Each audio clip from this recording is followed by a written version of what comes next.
Paul Evans here from paulbevans.com, and we're in a series about knowing your audience. The better we know our people, the better we're able to communicate, the better we're able to focus on them, bring them ideas, actions of value, the more their life has changed and the more rapidly their life has changed. Ultimately, people are reading us or listening to us because they're looking for an advantage, they're looking for a shortcut, they're looking for change. And so in this first point of how we actually know our audience, we're looking at universal stories. A universal story is something that really everybody can connect with.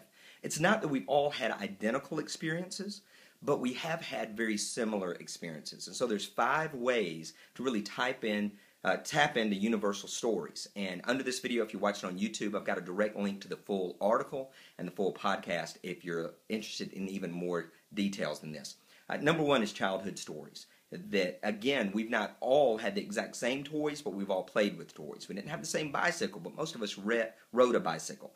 And so if we are able to connect with that story, when someone tells us that, we drift back to our childhood, right? It's not identical, but it's universal. And the audience feels like we know them. Secondly is holidays. 4th of July, some disaster at Thanksgiving. Almost everybody has a Cousin Eddie at Christmas. So these are very similar stories that take place that people can say, oh yeah, I remember that. Oh, I feel that. And it draws the audience into us. Number 3 is food.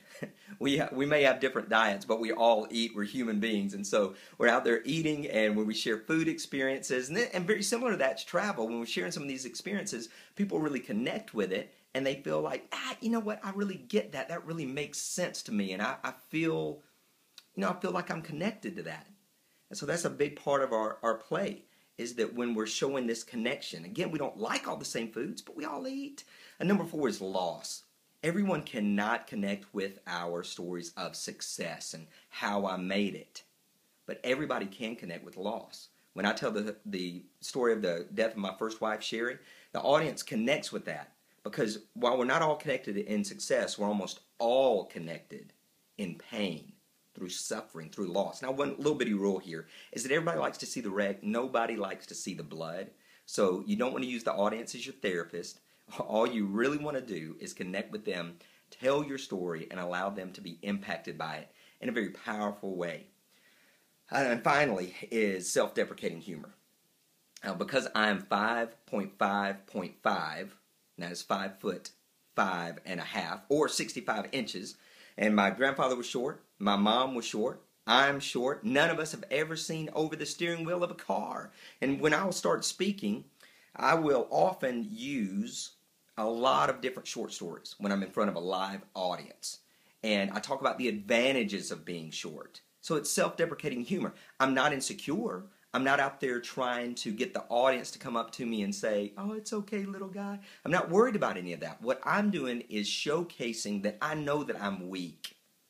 And people connect to our weaknesses a lot more than our strengths, just like they connect to our loss a lot more than they connect to our success. So when you can use some self-deprecating humor to make fun of yourself in a confident way, see, there's the key. You make fun of yourself in a confident way, then the audience feels like they really get to know you, they feel like you're authentic, and they laugh with you, and no one laughs with an enemy. And so your audience is drawn to you. And so those are 5 simple ways to use universal stories. Visit me online at paulbevans.com. Get this full series you can read there on the blog. Until next time, hey, speak with passion, or just leave me a note.